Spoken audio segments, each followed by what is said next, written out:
नमस्कार दोस्तों, स्वागत है आपके अपने चैनल परफेक्शन आईएएस में। हिस्ट्री सीरीज को हम लोग बारी बारी से कंटिन्यू कर रहे हैं। इस सीरीज को आप लोग कंटिन्यू रूप से फॉलो करें। आने वाले जितने भी एग्जाम में वैसे एग्जाम में आपको इस सीरीज से लाभ जरूर मिलेगी। आज का पहला प्रश्न है, कनिष्क के सारनाथ बौद्ध प्रतिमा शिलालेख की तारीख क्या है। काफ़ी माइक्रो लेवल का प्रश्न है। इसका करेक्ट उत्तर हो जाएगा यहाँ पे 81 ईस्वी, 81 एडी। कनिष्क शासनकाल के दौरान यहाँ पे अगर हम लोग शिलालेखों की बात करें तो खासकर यहाँ पे कनिष्क का संबंध यहाँ पे हो जाएगा कुषाणों से। और देखिए, कुषाणों की यहाँ पे जब भी बात की जाती है तो इनके द्वारा कई अलग अलग लिपियों में लिखा गया ग्रंथ मिलता है। जैसे कि नंबर 1 हम लोग देखें यहाँ पे बैक्टीरियन में ग्रंथ, बैक्टीरियन। उसी तरीके से ग्रीक लिपि में, उसी तरीके से देखेंगे यहाँ पे ब्राह्मी या खरोष्टी लिपि में, खरोष्टी लिपि में। और इसी का प्रयोग यहाँ पे देखा जाए तो प्राकृत भाषा के अंतर्गत यहाँ पे लिखा गया था।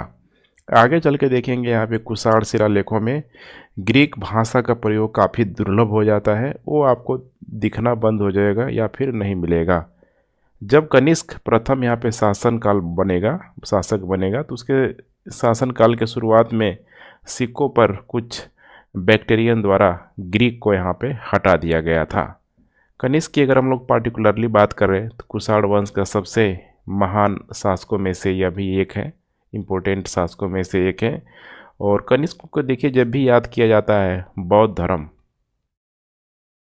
धर्म को लेके ही यहाँ पे जनरली याद किया जाता है, क्योंकि बौद्ध धर्म के एक महान संरक्षक के रूप में कनिष्क यहाँ पे मौजूद था। इसी के द्वारा यहाँ पे 78 एडी में 78 ईस्वी के दौरान शक युग का यहाँ पे शुरुआत किया गया था। शक युग, जो कि आगे चल के देखेंगे तो भारत सरकार का शक संवत कैलेंडर के रूप में भी यहाँ पे अपनाया जाएगा।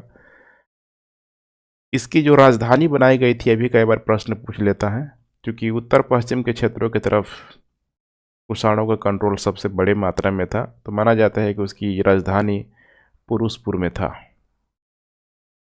पुरुषपुर की अगर वर्तमान में लोकेशन की बात करें तो ये हो जाएगा पेशावर में, पेशावर पाकिस्तान में स्थित है। 1306 ईस्वी के बाद अलाउद्दीन खिलजी के काल में दिल्ली सुल्तान और मंगोलों के बीच सीमा क्या थी। 1306 ईस्वी के बाद देखिए, उस समय मंगोलों का आक्रमण यहाँ पे होता ही होता था, खासकर भारत के क्षेत्रों तक। वैसे देखा जाए तो मुस्लिम साम्राज्य को पूरी तरीके से मंगोलों के द्वारा तहस नहस कर दिया गया था। उस समय देखेंगे तो जो सीमा जो बन गया था 1306 ईस्वी के आसपास, ये बन गया था यहाँ पे रावी नदी। ध्यान रखिएगा, रावी नदी यहाँ पे बन गया था। ऐसा माना जाता है कि अलाउद्दीन खिलजी ने अपने सैन्य प्रतिभा से मंगोलों को एक बार नहीं बल्कि 5 टाइम्स, 5 बार इसने यहाँ पे हराया हुआ था। मंगोल आक्रमण की सुरक्षा के लिए उत्तर पश्चिम के क्षेत्रों में 1304 ईस्वी के दौरान देखेंगे तो सीरी को इसके द्वारा राजधानी भी बनाया गया था। मोस्ट इम्पोर्टेंट है यहाँ पे, सीरी को राजधानी बनवाया गया था तथा इसकी सुरक्षा के लिए इसकी किलेबंदी भी करवाई गई थी। नेक्स्ट है यहाँ पे, किस सूफी संत को महबूब ए इलाही कहा जाता था। महबूब ए इलाही कहा जाता था। इसका करेक्ट उत्तर है यहाँ पे शेख निजामुद्दीन औलिया। शेख निजामुद्दीन औलिया देखा जाए तो हजरत निजामुद्दीन और महबूब ए इलाही के रूप में भी इनको यहाँ पे जाना जाता है। ध्यान रखिएगा, हजरत निजामुद्दीन और महबूब ए इलाही के रूप में भी यहाँ पे जाना जाता है। काफ़ी इम्पोर्टेंट है यहाँ पे। अधिकांश जो चिश्ती सूफी संतों की तरह निजामुद्दीन औलिया ने भी प्रेम को ईश्वर को प्राप्त करने के साधन के रूप में यहाँ पे जोड़ दिया। उनका मानना था कि ईश्वर के प्रेम में मानवता प्रेम पूरी तरीके से निहित होता है। काफ़ी इम्पोर्टेंट यहाँ पे, ध्यान रखिएगा। शेख निजामुद्दीन औलिया, महबूब इलाही या फिर हजरत निजामुद्दीन भी जाना जाता है। ठीक है, इन नामों से जाना जाता है। ख्वाजा मुइनुद्दीन चिश्ती किसके शिष्य थे। करेक्ट उत्तर हो जाएगा यहाँ पे डी, ख्वाजा उस्मान हारूनी। ख्वाजा उस्मान हारूनी इसी के शिष्य थे, ख्वाजा मुइनुद्दीन जो चिश्ती। इनके उपनामों में देखेंगे यहाँ पे तो अबू नूर, अबू नूर, इसके अलावा अबू मंसूर, अबू मंसूर। तो इन सारे नामों से भी यहाँ पे जाना जाता है ख्वाजा उस्मान हारूनी को। माना जाता है कि जब वह छोटा था तो वह चिरक के नाम से एक लीन फकीर के यहाँ पे संपर्क में आया हुआ था और आगे चल के उसकी ख्याति यहाँ पे दिन प्रतिदिन बढ़ने लगी थी। नेक्स्ट प्रश्न है यहाँ पे, बंगाल विभाजन के समय बंगाल के उपराज्यपाल कौन थे? बंगाल के उपराज्यपाल कौन थे? इसका करेक्ट उत्तर हो जाएगा यहाँ पे A, sir Andrew Fraser. Most important प्रश्न है यहाँ पे। अगर इसके टाइम पीरियड की बात किया जाए, खासकर बंगाल के उपराज्यपाल के संदर्भ में, तो ये यहाँ पे हो जाएगा 1903 से लेके 1908 के बीच। और आपको जान के बहुत अतिशयोक्ति होगी कि प्रशासनिक दस्ता में सुधार लाने के लिए बंगाल को दो प्रांतों में विभाजित करने का विचार माना जाता है कि सर एंड्रयू फ्रेजर से ही आया था। द्विराष्ट्र, दो प्रांतों में प्रशासनिक व्यवस्था को सुदृढ़ करने के लिए यहाँ पे माना जाता है। हालांकि बहुत सारे विद्वानों का मानना है कि बंगाल का जो विभाजन हुआ था 1905 में, वास्तव में कर्जन का विचार यहाँ पे नहीं था। इसका मतलब यहाँ पे सर एंड्रयू फ्रेजर का ही यहाँ पे विचार था। हालांकि अधिकतर जो दस्तावेज है, जो भी एविडेंस है, उससे मिलता है कि कर्जन और सर एंड्रयू फ्रेजर के बीच हमेशा ही होता है ना कि टेलीग्राम, चिट्ठी पत्री उस समय होती रहती थी। तो इसीलिए हो सकता है कि कर्जन ने इसको लागू जरूर किया, लेकिन कर्जन कहीं न कहीं सर एंड्रयू फ्रेजर के बातों से, उसकी आइडियोलॉजी से यहाँ पे काफ़ी प्रभावित होगा और उसकी कही गई बातों के अनुरूप यहाँ पे कर्जन के द्वारा, कर्जन के समय बंगाल का विभाजन किया गया था। बंगाल के विभाजन के बाद सर एंड्रयू फ्रेजर देखेंगे तो वह बंगाल के दूसरे हिस्से के उपराज्यपाल बने रहे, जिसमें खासकर पश्चिमी बंगाल हो गया, जो कि उड़ीसा, बिहार सब यहाँ पे शामिल था। तो अर्थात यहाँ पे कह सकते हैं कि पश्चिम बंगाल का ये आगे चल के उप गवर्नर बना रहा। ब्रिटिश पत्रकार H.W. नेविन्सन किसके साथ जुड़े हुए थे? इसका करेक्ट उत्तर यहाँ पे हो जाएगा स्वदेशी आंदोलन। स्वदेशी आंदोलन। ब्रिटिश पत्रकार H.W. नेविन्सन स्वदेशी आंदोलन से जुड़े हुए थे। देखेंगे तो स्वदेशी आंदोलन के साथ बहिष्कार आंदोलन भी शुरू किया गया था। स्वदेशी आंदोलन के साथ बहिष्कार आंदोलन, चूँकि स्वदेशी आंदोलन का देखा जाए तो एक महत्वपूर्ण जो इवेंट था कि विदेशी वस्तुओं का पूरी तरीके से बहिष्कार करो। आंदोलन में भारत में उत्पादित वस्तुओं का उपयोग करने पर बल दिया गया था और ब्रिटिश निर्मित वस्तुओं को यहाँ पे बहिष्कार करना, जलाना, ऐसे मैंने कुल मिला के यहाँ पे बहिष्कृत करना यहाँ पे शामिल था। ब्रिटिश सरकार द्वारा बंगाल के विभाजन पर निर्णय लेने के बाद से बाल गंगाधर तिलक ने स्वदेशी और बहिष्कार आंदोलन को प्रोत्साहित किया था। काफ़ी इम्पोर्टेंट नाम है बाल गंगाधर तिलक के द्वारा किया गया था। अबुल फजल द्वारा अकबरनामा कितने समय में पूरा किया गया था? टाइम पीरियड है, काफ़ी लंबी कृतियाँ है। ये पूरा किया गया था लगभग 7 वर्ष के दौरान। 7 वर्ष के दौरान माना जाता है कि अबू फजल ने इसको 1589 ईस्वी में लिखना शुरू किया और इसे कंप्लीट किया गया 1596 ईस्वी में। अब ये वही टाइम पीरियड है जहाँ पे आप देखेंगे कि अकबर, ठीक है, मतलब एक तरीके से देखा जाए तो साम्राज्य विस्तार को लेके, अपनी जो भी आर्थिक, सामाजिक, राजनीतिक नीतियों को लेके मतलब एकदम पीक पे होता है। तो ये जो टाइम पीरियड है, इसमें आप कह सकते हैं कि अकबर के शासनकाल का विस्तृत आपको इतिहास देखने के लिए मिल जाएगा। तो 1596 में ये पूरी तरीके से बन के तैयार हुआ था। हालांकि माना जाता है कि आगे चल के 1601 ईस्वी तक इसमें लेखा जोखा कर सकते हैं, ठीक है, एड ऑन होता है ना, यहाँ पे मूल बुक में कुछ न कुछ यहाँ पे एड ऑन यहाँ पे चलता रहा। अबुल फजल ने अकबर के शासनकाल का 3 खंडों में यहाँ पे इस अकबरनामा शीर्षक से यहाँ पे लिखा हुआ है। तो यहाँ पे आपको ध्यान रखना है, अकबरनामा जो है 3 खंडों में है। जैसे कि पहला खंड में है, यहाँ पे पहला खंड में अकबर के पूर्वजों से संबंधित है। जो भी अकबर के पूर्वज यहाँ पे देखा जाए तो हुमायूं हो जाएगा, बाबर हो जाएगा, तो सबके सब बारे में इसमें मेंशन किया गया है। वहीं यहाँ पे इसके दूसरे खंड में अकबर के शासनकाल की जो भी घटना है, शासनकाल की घटनाओं को यहाँ पे दर्ज किया गया है। वहीं यहाँ पे तीसरा जो खंड है, इसमें एक पार्टिकुलरली यहाँ पे नाम भी दिया गया है, आइन ए अकबरी। आइन ए अकबरी बहुत इंपॉर्टेंट है ये भी। आइन ए अकबरी जो कि अकबरनामा की तीसरी किताब है, मुगल सम्राट अकबर के शासनकाल के दौरान ये भी लिखी गई है। इसमें देखेंगे यहाँ पे तो अकबर के जो भी यहाँ पे प्रशासन था, प्रशासन उसने कैसे चलाया, उसकी जो भी यहाँ पे गृहस्थी हो गया, सेना हो गया, सेना, राजस्व, बहुत सारी बातों को यहाँ पे लिखा गया है, बताया गया है। काफ़ी इम्पोर्टेंट है यहाँ पे, इम्पोर्टेंट है। इसके अलावा देखेंगे तो अकबरनामा और जो बाबरनामा में देखेंगे तो पूरी तरीके से सचित्र, मतलब बहुत बड़े मात्रा में इसमें चित्रों का प्रयोग किया गया है। चित्र हो गया, आधिकारिक जो भी अभिलेख हो गया, एक होता है ना एविडेंस के तौर पे, तो इसमें बड़े मात्रा में प्रयोग किया गया है। तो अकबरनामा में और उसके साथ साथ बाबरनामा में इन चीज़ों का बड़े मात्रा में यहाँ पे प्रयोग किया गया है।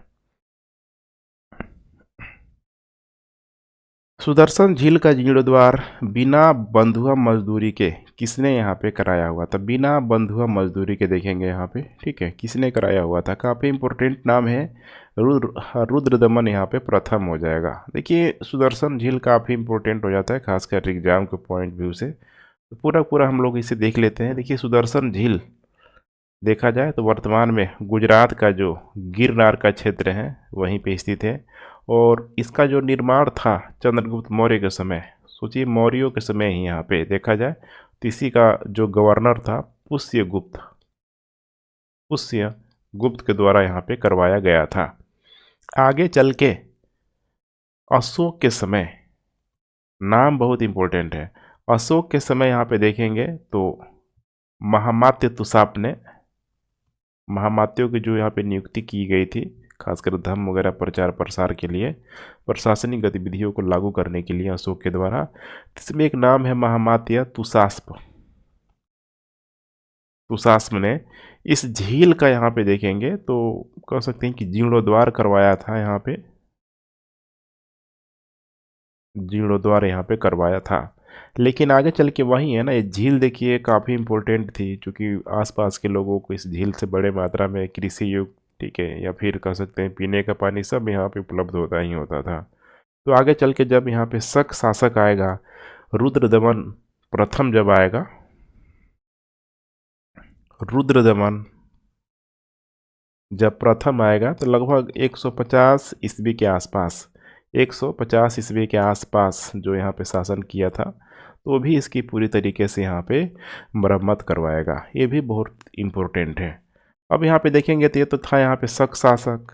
अब आपको पता है कि मौर्योत्तर काल में जो भी विदेशियों का आक्रमण होगा, शक, कुषाण, पार्थिव, पहलव, और आगे चल के देखेंगे तो मौर्योत्तर काल के बाद से एक नया टाइम पीरियड आएगा यहाँ पे, गुप्त काल।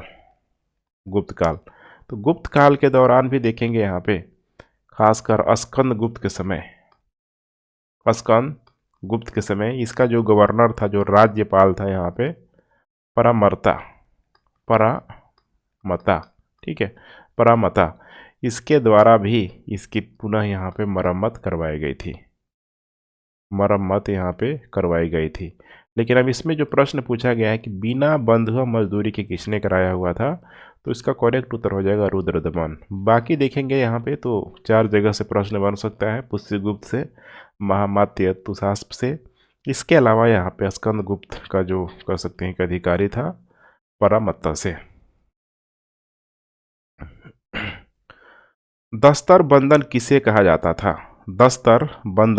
कहा जाता था? देखिए इसका जो प्रयोग किया जाता था उलेमाओं के लिए यहाँ पे किया जाता है, और उलेमा देखा जाए तो मुस्लिम विद्वानों का ही एक निकाय के रूप में आप समझ सकते हैं। जो भी मुस्लिम जो विद्वान होते हैं, खासकर देखा जाए यहाँ पे मुस्लिम धर्म जो भी ग्रंथ है, ठीक है, या फिर कुरान वगैरह की उसकी पवित्र व्याख्या के लिए सब, ठीक है, जो भी लोग होते हैं उन्हीं को यहाँ पे उलेमा बोला जाता है। माना जाता है कि इस्लामी पवित्र कानून और धर्म शास्त्र के विशेषज्ञ ज्ञान के रूप में इनको यहाँ पे मान्यता प्राप्त होता है। तो सब कोई उलेमा नहीं बन सकता है यहाँ पे, क्योंकि साफ साफ बताया जा रहा है कि धर्म शास्त्र के विशेषज्ञ ये सब के सब यहाँ पे होते हैं।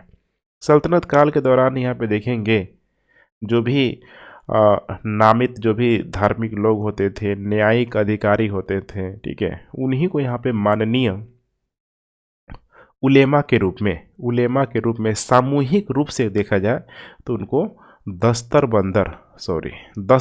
बंदन यहाँ पे कहा जाता था। औरंगजेब ने साहिबात उज जमानी की उपाधि किसे प्राप्त की हुई थी? साहिबात उज जमानी की उपाधि किसे प्राप्त की थी? दो नाम है, एक तो नाम है देखिए जहां आरा और दूसरा नाम है यहाँ पे रोशन आरा। जहां आरा और रोशन आरा। तो देखिए जहां आरा और रोशन आरा का संबंध यहाँ पे देखा जाए तो ये हो जाएगा यहाँ पे शाहजहां से। शाहजहां की ये दोनों यहाँ पे पुत्रियाँ थी, तो इस हिसाब से देखा जाए तो औरंगजेब की बहन हुई। तो यहाँ पे इसका करेक्ट उत्तर हो जाएगा यहाँ पे जहानारा। जहानारा जहानारा को ही यहाँ पे औरंगजेब ने साहिबत उज जमानी की उपाधि से यहाँ पे नवाजा हुआ था। देखा जाए तो वह अपने पिता के उत्तराधिकारी और छठे मुगल सम्राट, ध्यान रखिएगा, छठे मुगल सम्राट औरंगजेब की बड़ी बहन भी थी। जहानारा औरंगजेब की यहाँ पे हो जाएगा बड़ी बहन थी। वही यहाँ पे रोशन आरा का नाम भी काफ़ी इम्पोर्टेंट हो जाता है। रोशन आरा को यहाँ पे मल्लिका ए मौसिकी भी कहा जाता है। ऐसे शब्दावलियाँ कई बार पूछ लिया जाता है। मल्लिका ए मौसिकी भी कहा जाता है। तो दोनों को दोनों ये हो जाएगा यहाँ पे शाहजहां की बेटी। नेक्स्ट है, महात्मा गांधी के साथ निम्नलिखित मुसलमानों में से किसने बाल गंगाधर तिलक की अर्थी उठाई थी? बहुत इंपॉर्टेंट प्रश्न है, माइक्रो लेवल का प्रश्न है। इसका करेक्ट उत्तर हो जाएगा यहाँ पे शौकत अली।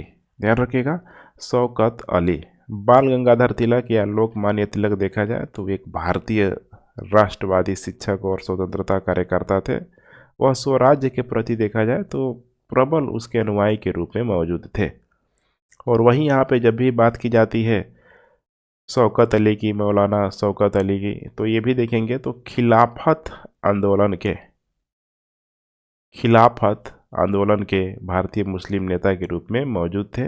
ये कोई और नहीं थे बल्कि जो इनके जो बड़े भाई थे मोहम्मद अली जौहर थे। ध्यान रखिएगा, मोहम्मद अली जौहर थे।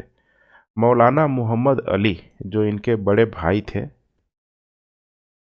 बड़े भाई का नाम है मोहम्मद अली जौहर। मोहम्मद अली जौहर काफ़ी फेमस नाम है ये भी, क्योंकि इनके द्वारा यहाँ पे देखेंगे तो 1911 ईस्वी में उर्दू साप्ताहिक जो पत्रिका निकाला गया था जिसका नाम था हमदर्द, हमदर्द को यहाँ पे शुरू किया गया था। इसी को अंग्रेजी में कह सकते हैं, ठीक है, कॉमरेड भी बोला जाता है, कॉमरेड। इंडियन ओपिनियन पत्रिका के प्रथम संपादक कौन थे? इंडियन ओपिनियन पत्रिका के प्रथम संपादक कौन थे? इसका करेक्ट उत्तर हो जाएगा यहाँ पे डी, मनसुख लाल नजर। इंडियन ओपिनियन की स्थापना यहाँ पे की गई थी, ध्यान रखिएगा, महात्मा, ठीक है, गांधी के द्वारा यहाँ पे की गई थी। और मनसुख लाल पूरा नाम है हीरालाल नजर। मनसुख लाल हीरालाल नजर इंडियन ओपिनियन के यही पहले संपादक थे। काफ़ी इम्पोर्टेंट है, ठीक है। और गांधी जी के द्वारा 17 जनवरी 1906 को यहाँ पे इंडियन ओपिनियन में एक लंबा और मार्मिक शोक संदेश भी यहाँ पे दिया गया था। इंडियन ओपिनियन अखबार देखेंगे तो गुजरात, हिंदी, तमिल और अंग्रेजी में प्रकाशित हुआ था। और इनके संपादक जैसे आप देख पा रहे मनसुख लाल नजर। इसके अलावा यहाँ पे देखेंगे तो 1904 ईस्वी में इसके प्रकाशन कार्यालय को डरबन के निकट डरबन के निकट यहाँ पे फिनिक्स में स्थापित किया गया था। फिनिक्स में स्थापित नहीं बोलेंगे, इसको स्थानांतरित कर दिया गया था। और इंडियन ओपिनियन में ही गांधी ने उन खराब परिस्थितियों पर प्रकाश डाला जिनमें गिरमिटिया श्रमिकों ने यहाँ पे काम किया हुआ था। तो देखेंगे गिरमिटिया जो श्रमिक होते थे, खासकर बिहार बंगाल के क्षेत्रों की तरफ से समुद्र पार कर सकते हैं, ठीक है, कि यहाँ वहाँ पे लेके जाना एक कॉन्ट्रैक्ट होता था। जैसे कि बहुत बड़ा एग्जाम्पल है, वर्तमान में मॉरिशस है। मॉरिशस में देखेंगे यहाँ पे तो बहुत बड़ी मात्रा में लगभग 80% यहाँ पे अगर बिहारी है, तो उसमें से देखेंगे तो बहुत सारे लोग उसी समय गिरमिटिया जो मजदूर थे वे लोग गए।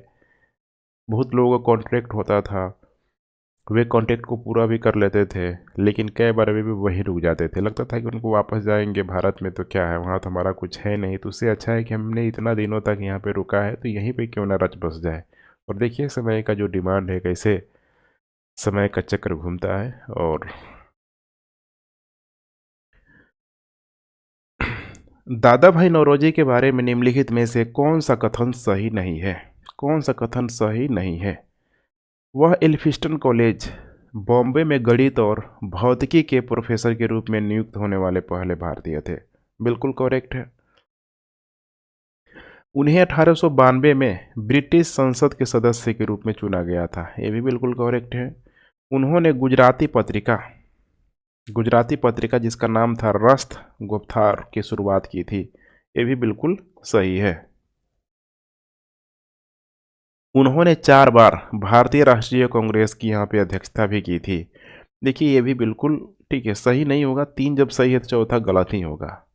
4 बार उनके द्वारा यहाँ पे नहीं किया गया था, बल्कि यहाँ पे नौरोजी के द्वारा यहाँ पे 3 बार, ध्यान रखिएगा, 3 बार कांग्रेस की अध्यक्षता किया गया था। जैसे कि एक तो हो जाएगा 1886 में, जस्ट कांग्रेस के बनने के जस्ट ठीक है साल भर के अंदर।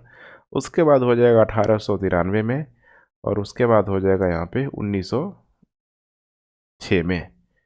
इसके अलावा कुछ और भी इम्पोर्टेंट बातें हैं, जैसे कि वह ईस्ट इंडिया एसोसिएशन और लंदन इंडिया सोसाइटी के संस्थापक सदस्य थे, और जहां वे भारतीय अधिकारों को बढ़ावा देने में मुखर थे। चूँकि इनका ब्रिटेन आना जाना सही था, ब्रिटेन में जाते थे तो वहाँ पे मॉडर्नाइज सिटी हो गया या फिर जो भी फंडामेंटल राइट्स जैसे चीज़ें हो गया, सब उनको वहाँ पे दिखाई देती थी। लेकिन वहीं भारत के संदर्भ में देखते थे कि वही लोग हैं जो कहीं ना कहीं भारत पे कंट्रोल किया हुआ है, तो भारत को भी उनकी उम्मीद था कि लोग सभ्य बनाएंगे, बेहतर बनाएंगे। लेकिन भारत में पूरी तरीके से औपनिवेशिक नीतियाँ लागू थी। तो यही यहाँ पे कहा जा रहा है कि उन्होंने भारतीय अधिकारों को बढ़ावा देने में ठीक है पूरी तरीके से मुखर रहे। भारतीय राष्ट्रीय कांग्रेस के कौन से अधिवेशन में बाल गंगाधर तिलक ने अंतिम बार भाग लिया हुआ था? कब भाग लिया था? अंतिम बार भाग लिया हुआ था। इसका करेक्ट उत्तर हो जाएगा यहाँ पे डी, अमृतसर अधिवेशन 1919 में। भारतीय राष्ट्रीय कांग्रेस का अमृतसर अधिवेशन जो कि देखा जाए 1919 में ही हुआ था। इसका कारण क्या था? देखिए उस समय जो भी यहाँ पे जालियांवाला बाग हत्याकांड हुआ था, तो उसमें मारे गए लोगों के साथ अपनी गहरी संवेदना व्यक्त करने के लिए यहाँ पे किया गया था। क्योंकि आपको ध्यान होगा 1919 में अमृतसर में यहाँ पे ठीक है अपना 34वां जो अधिवेशन कांग्रेस यहीं मनाई हुई थी, और इसका सबसे बड़ा कारण था जालियांवाला बाग हत्याकांड। मोतीलाल नेहरू ने इसकी अध्यक्षता की हुई थी, ये भी काफ़ी इम्पोर्टेंट है। मोतीलाल नेहरू के द्वारा इसकी अध्यक्षता की गई थी, और इनके द्वारा देखा जाए खासकर कांग्रेस के द्वारा तो इस नरसंहार को कड़े शब्दों में यहाँ पे निंदा की गई थी। महात्मा गांधी ने अपनी निम्नलिखित में से किस पुस्तक में ब्रिटिश संसद को बांझ और यहाँ पे बेस्या कहा था? किस पुस्तक में? उस पुस्तक का नाम है, देखेंगे यहाँ पे, हिंद स्वराज। ध्यान रखिएगा, हिंद स्वराज। महात्मा गांधी ने इस बुक को देखेंगे तो 1908 ईस्वी में, 1908 ईस्वी में जब वे जहाज से लंदन के रास्ते, लंदन से यहाँ पे भारत निकले हुए थे, तो कह सकते हैं ना कि जब निकलेंगे तो लंदन के रास्ते भारत से दक्षिण अफ्रीका की अपनी वापसी यात्रा के दौरान इस बुक को यहाँ पे लिखा हुआ था।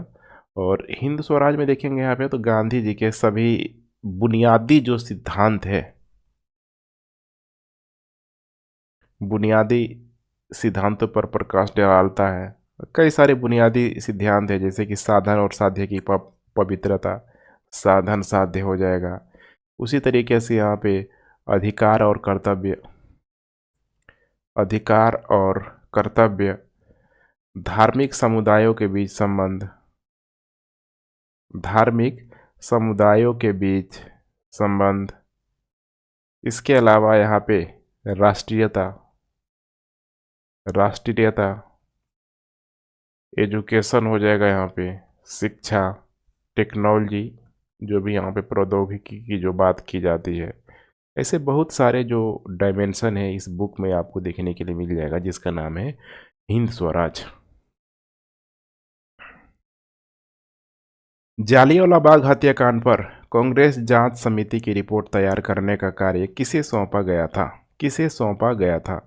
देखिए, जो सौंपा गया था यहाँ पे महात्मा गांधी को। यहाँ पे प्रश्न को मैं फिर पढ़ता हूँ। जालियांवाला बाग हत्याकांड पर कांग्रेस जांच समिति की रिपोर्ट तैयार करने का कार्य किसे सौंपा गया था? ये सौंपा गया था महात्मा गांधी को। महात्मा गांधी को ही जालियांवाला बाग हत्याकांड पर कांग्रेस जांच समिति की रिपोर्ट का मसौदा तैयार करने का सौंपा गया था। एक चीज़ और है इसमें, देखेंगे कि 14 अक्टूबर 1919 को भारत सरकार ने डिसऑर्डर इंक्वायरी कमेटी का गठन का घोषणा किया हुआ था, और यह समिति का जो कह सकते हैं कि अध्यक्षता था वो किया था यहाँ पे विलियम हंटर के द्वारा। विलियम हंटर के द्वारा यहाँ पे किया गया था, और उसी के नाम पे रख दिया गया यहाँ पे हंटर कमीशन।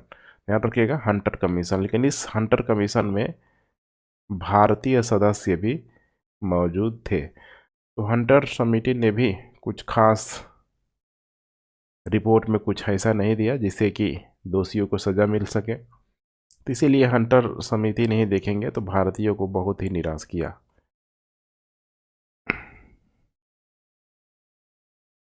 निम्नलिखित में से कौन सा युग्म सही सुमेलित नहीं है? S B Bose Indian struggle, बिल्कुल ही यहाँ पे करेक्ट है। दूसरा है यहाँ पे Dadabhai Naoroji poverty and unBritish rule India, बहुत फेमस बुक है। राजेंद्र प्रसाद इंडिया डिवाइडेड, बिल्कुल करेक्ट है।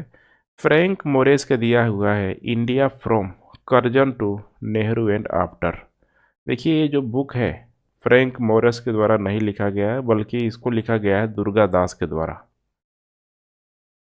दुर्गा दास के द्वारा। यह पुस्तक अंग्रेजों के अधीन भारत का एक संक्षिप्त इतिहास को यहाँ पे ठीक है बताया गया है, दोहराया गया है, सब लिखा गया है दुर्गा दास के द्वारा। तो बुक से रिलेटेड प्रश्न आजकल पूछे भी जा रहे हैं बहुत। जो पुरानी जो बुक है या फिर किसी न किसी कारणों की वजह से चर्चा में रही है, वैसे बुक को आपको ध्यान रखना काफ़ी इम्पोर्टेंट हो जाता है। नेक्स्ट है बीजी तिलक की सजा के बाद से, बाल गंगाधर तिलक की सजा के बाद से निम्नलिखित में से किसने दया की याचना की और कहा कि तिलक में मेरी रुचि एक संस्कृत विद्वान की है? काफ़ी फेमस नाम है, उसका नाम यहाँ पे हो जाएगा मैक्स मुलर। ध्यान रखिएगा, मैक्स मुलर।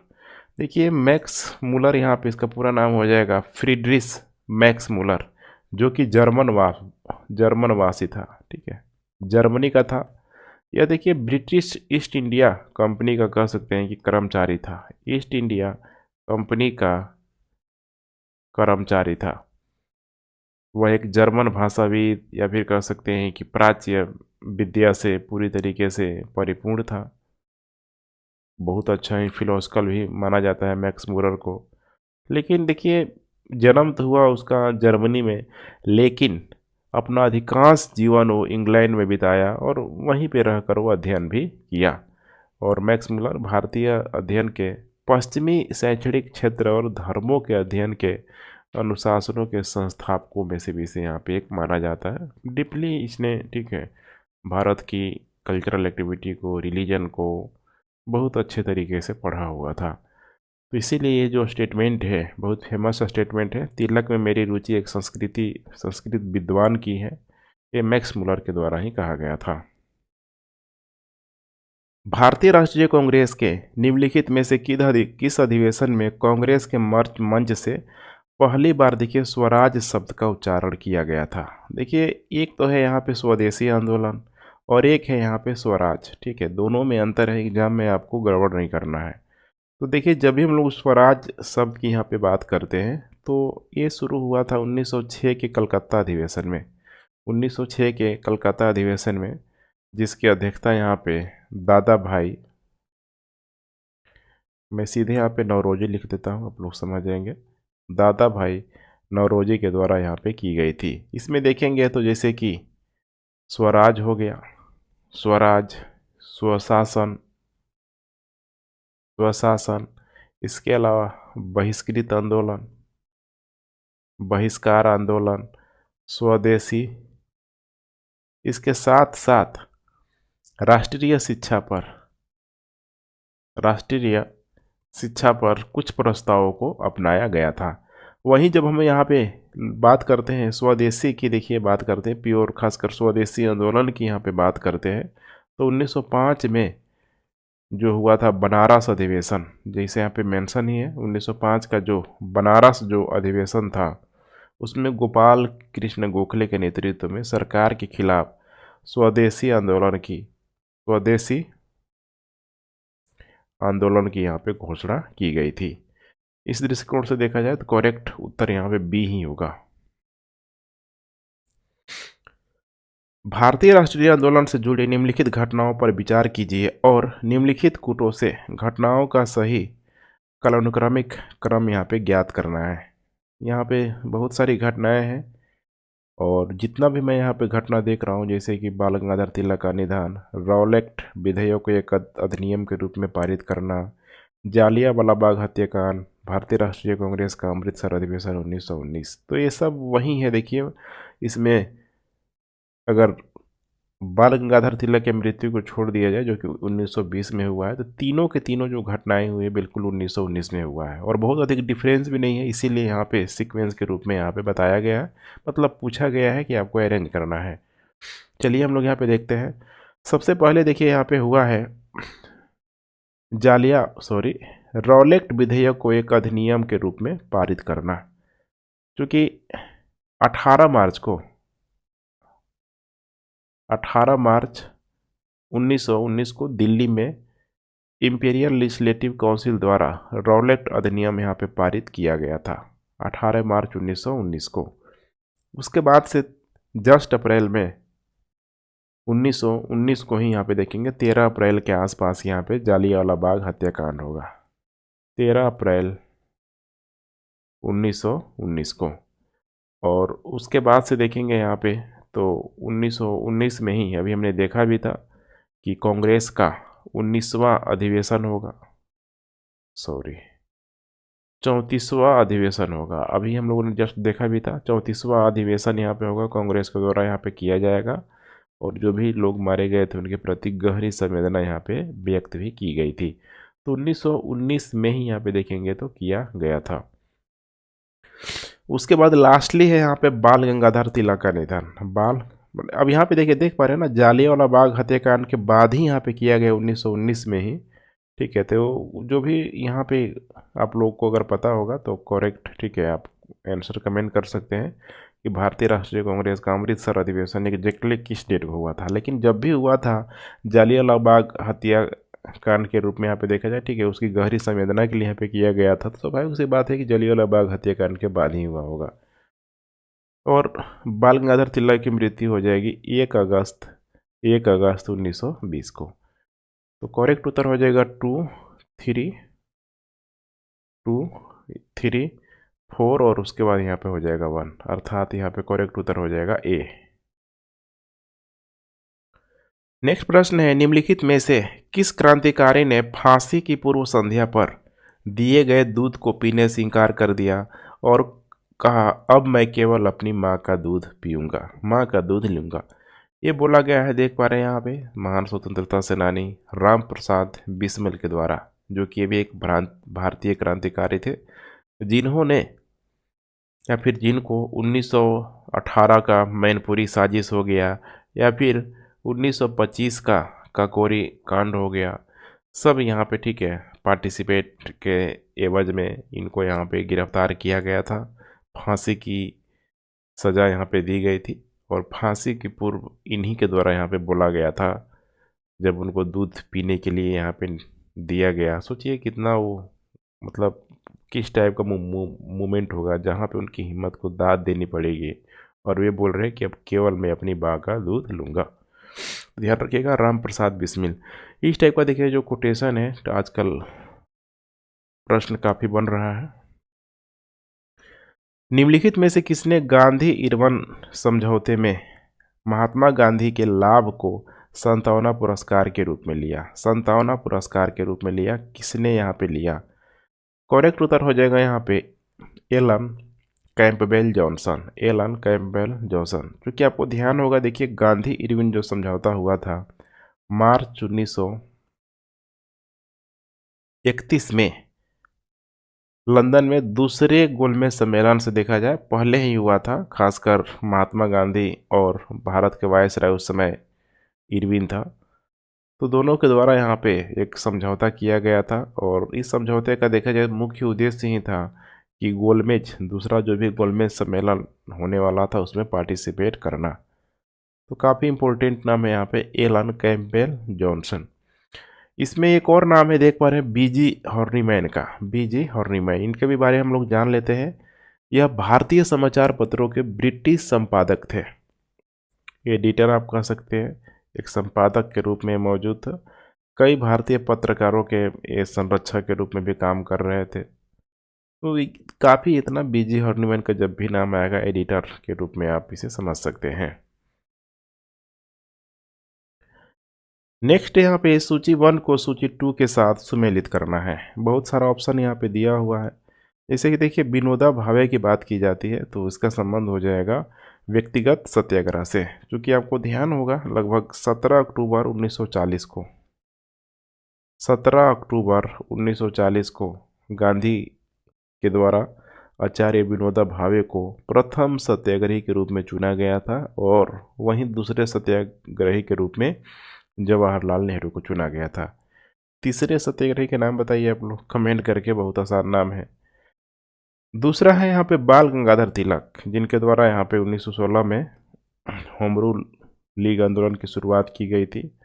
उसके बाद है अरोड़ा आसफ अली, काफ़ी फेमस नाम, भारत छोड़ो आंदोलन। और सरोजनी नायडू का यहाँ पे हो जाएगा Dharasana raid, Dharasana raid. Correct उत्तर है ए का 2 बी का 1, ए का 2 बी का 1। ऐसा एक ही ऑप्शन दिख रहा है, देख पा रहे हैं, सी का 4 डी का 3। करेक्ट उत्तर हो जाएगा ए। काकोरी कांड के अभियुक्तों के बचाव के लिए किसकी अध्यक्षता में एक समिति गठित की गई थी? देखिए काफ़ी फेमस नाम है इनका, गोविंद बल्लभ पंत। गोविंद बल्लभ पंत। काकोरी ट्रेन षड्यंत्र आपको ध्यान ही होगा, ठीक है, कह सकते हैं कि एक तरीके से डकैती कह सकते हैं। यह छोटा जो शहर था काकोरी या फिर करौरी भी उसे बोला जाता है, ठीक है, वो लखनऊ से लगभग 16 किलोमीटर दूर है। 9 अगस्त 1925 को 9 अगस्त 1925 को हुआ था। और इसी दौरान देखेंगे यहाँ पे गोविंद वल्लभ पंत को कांग्रेस पार्टी द्वारा शुरू में जो भी यहाँ पे लोग पकड़े गए थे, राम प्रसाद बिस्मिल, अशफाक उल्ला खान और भी अन्य जो भी क्रांतिकारियों का प्रतिनिधित्व करने के लिए यहाँ पे नियुक्त किया गया था कांग्रेस के द्वारा। काफ़ी फेमस नाम है गोविंद वल्लभ पंत, जो कि देश के सबसे प्रमुख स्वतंत्रता सेनानी और एक प्रशासक के रूप में इन्हें याद किया जाता है। आगे चल के कुछ और भी इनसे रिलेटेड इम्पोर्टेंट प्रश्न पूछा जा सकता है, जैसे कि स्वतंत्र भारत में वह उत्तर प्रदेश के पहले मुख्यमंत्री थे। उत्तर प्रदेश के पहले मुख्यमंत्री थे और ब्रिटिश राज के तहत राज्य में पूर्ववर्ती संयुक्त प्रांत के प्रमुख के रूप में भी कार्य किया। इसके अलावा जब कह सकते हैं कि संविधान के प्रारूपण में एक प्रमुख व्यक्ति थे 1955 से 1961 तक, 1955 से 1961 तक भारत के गृह मंत्री के रूप में कार्य किया हुआ था और उन्हीं के कार्यकाल के दौरान राज्यों को भाषाई आधार पर पुनर्गठित भी किया गया था।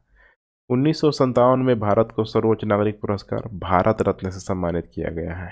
काफ़ी चर्चा में अभी वर्तमान में भारत रत्न पूछा जा सकता है, तो ध्यान रखिएगा। गोविंद वल्लभ पंत 1957 में इनको भारत रत्न से सम्मानित किया गया। भारत रत्न। पुस्तक है the man who divided India किसके द्वारा लिखी गई? इसका करेक्ट उत्तर है यहाँ पे रफीक जकारिया के द्वारा। The man who divided, Rafiq या फिर रफीक भी बोला जाता है, जकारिया के द्वारा लिखी गई है। यह पुस्तक जिन्ना के नेतृत्व और उसके बाद की जो भी घटनाक्रम है उसके बारे में डिटेल बताया गया है। यहाँ पे देखिए जकारिया का अपना आर्गुमेंट है, जैसे कि जकारिया यहाँ पे बता रहे हैं कि जिन्ना ने अपने राजनीतिक जीवन की शुरुआत हिंदू मुस्लिम एकता के दूत के रूप में किया हुआ था कि पूरी तरीके से यूनाइट करके चलना है, लेकिन एक सांप्रदायिकता के रूप में समाप्त हुआ, जिसका अंतिम उद्देश्य भारतीय उपमहाद्वीप को धर्म के आधार पर विभाजित करना था। तो यही है ना, कभी कभी देखिए शुरुआत इतनी अच्छी होती है लाइफ की, लेकिन आगे चल के पूरी तरीके से 360 डिग्री चेंज आ जाता है। परिस्थितियाँ बहुत सारी होती है, लेकिन उन परिस्थितियों से घबराए हुए बिना अपने गोल को अचीव करना ही अपने आप में बड़ी बात होती है। तो शुरुआती तौर पे बता रहे हैं कि जिन्ना हिंदू मुस्लिम एकता के दूत के रूप में कार्य किया, लेकिन ख़त्म क्या हुआ? सांप्रदायिकता के आधार पे ख़त्म हुआ। काफ़ी इंपॉर्टेंट है, ठीक है। इसके अलावा देखेंगे यहाँ पे एक और नाम हो जाएगा, जैसे लैरी कॉलिंस और डोमिनिक लिपिएरे। इनके द्वारा फ्रीडम एट मिडनाइट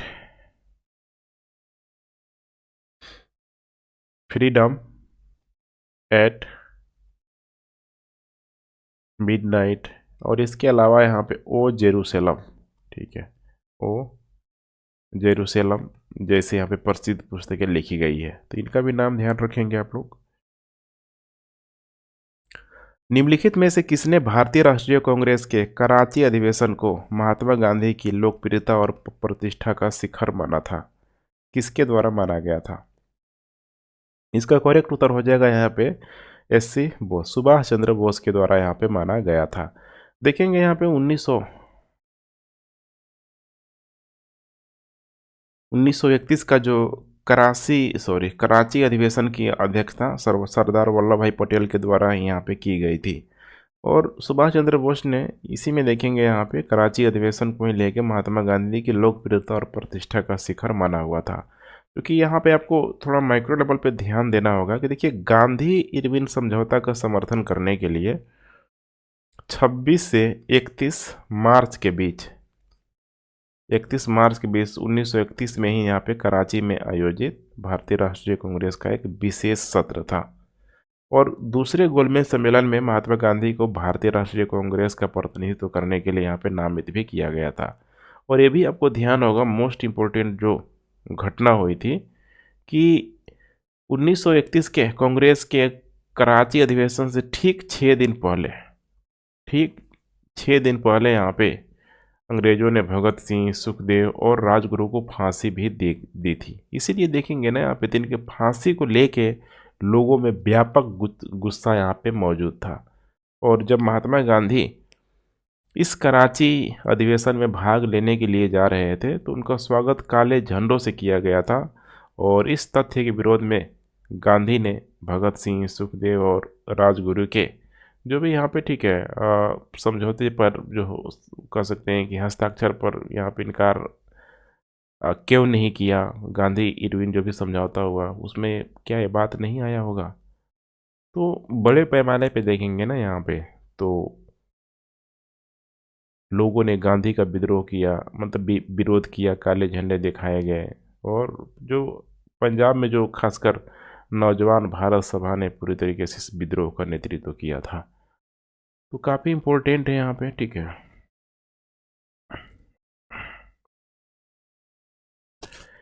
निम्नलिखित में से किसने कांग्रेस कमेटी की बैठक में विभाजन पर एक प्रस्ताव को सांप्रदायिकता के पक्ष में राष्ट्रवाद का समर्पण के रूप में पारित किया हुआ था? करेक्ट उत्तर हो जाएगा यहाँ पे डॉक्टर किचलू। क्योंकि आपको ध्यान होगा डॉक्टर सैफुद्दीन जो किचली एक प्रमुख स्वतंत्रता सेनानी थे, ये भी हिंदू मुस्लिम एकता के समर्थक और पेशे से ये भी यहाँ पे वकील थे और ये भी रॉलेट एक्ट के खिलाफ विरोध ही कर रहे थे। इसके साथ साथ देखा जाए तो शिक्षाविद भी थे। जामिया मिलिया इस्लामिया विश्वविद्यालय की स्थापना में इनका भी काफ़ी इम्पोर्टेंट रोल रहा ही रहा है। 1926 में देखेंगे तो सरदार भगत सिंह द्वारा स्थापित एक संगठन जो कि नौजवान भारत सभा के पीछे किचलू के मार्गदर्शक शक्ति के रूप में भी यहाँ पे मौजूद थे। तो उसी समय यहाँ पे देखेंगे, ठीक है, खासकर रॉलेट एक्ट के खिलाफ इन लोगों को यहाँ पे गिरफ्तार कर लिया गया था, जिसका कहीं ना कहीं हिंसक भी, हिंसक नहीं कहेंगे, अहिंसक जो है भीड़ था उन लोगों के द्वारा यहाँ पे विरोध किया जा रहा था। निम्नलिखित में से कौन सही सुमेलित नहीं है? दिया हुआ है भगत सिंह भारतीय समाज शास्त्री, और नहीं लग रहा ऑप्शन। देखिए यहाँ पे भारतीय समाज शास्त्री, जबकि ये पूरी तरीके से गलत है। इसका करेक्ट उत्तर हो जाएगा यहाँ पे, ठीक है, भारतीय समाज शास्त्री के रूप में भगत सिंह नहीं होगा बल्कि श्यामजी कृष्ण वर्मा, श्यामजी कृष्ण वर्मा। क्योंकि देखेंगे तो इन्हीं के द्वारा Indian home rule society, India house और लंदन में भारतीय समाज शास्त्र की यहाँ पे स्थापना की गई थी। तो पूरी तरीके से गलत हो जाएगा। नेक्स्ट यहाँ पे निम्नलिखित में से किसने नई दिल्ली में हुई अखिल भारतीय कांग्रेस कमेटी की बैठक में विभाजन के प्रस्ताव का समर्थन किया हुआ था? काफ़ी इंपॉर्टेंट नाम है, सरदार वल्लभ भाई पटेल के द्वारा यहाँ पे किया गया था। क्योंकि सरदार वल्लभ भाई पटेल देखेंगे तो भारतीय राष्ट्रीय कांग्रेस के वरिष्ठ नेता, भारतीय स्वतंत्रता संग्राम में एक प्रमुख व्यक्ति थे, जो कि भारत के पहले उप प्रधानमंत्री, पहले गृह मंत्री भी बने। तो पटेल ने देखिए 1947 में नई दिल्ली में हुई अखिल भारतीय कांग्रेस कमेटी की बैठक में विभाजन के प्रस्ताव को यहाँ पे समर्थन दिया हुआ था। और अगर उनके लाइफ की बात करें तो देखिए बार परीक्षा होता है ना, यहाँ पे बार परीक्षा को पास करने के बाद पटेल गुजरात की गोधरा, बोरसाड और आड़ंद में वकालत यहाँ पे की हुई थी और काफ़ी एक्टिव थे, कुशल थे। लेकिन माना जाता है कि गांधी जी के आह्वान पे वे आके, ठीक है, लोक कल्याणकारी नीतियों में लग गए, लोगों की आवाज़ बन गए, आगे चल के गांधीवादी प्रक्रिया का भी अंग बन गए। तो काफ़ी फेमस नाम है, जैसे कि गांधी के आह्वान पर ही पटेल ने अपनी मेहनत की कमाई को छोड़ दिया। प्लेग और अकाल जो कि 1918 के आसपास हुआ था, जैसे खेड़ा में करों की छुट्टी के लिए, छूट के लिए वहाँ पे आंदोलन किया हुआ था। काफ़ी इम्पोर्टेंट नाम है। भारतीय स्वतंत्रता विधेयक को शाही स्वीकृति कब प्राप्त हुई थी? देखिए शाही स्वीकृति जो प्राप्त हुई थी, काफ़ी अभी इम्पोर्टेंट प्रश्न है, 18 जुलाई 1947 को प्राप्त हुई थी। 18 जुलाई 1947 को प्राप्त हुई थी।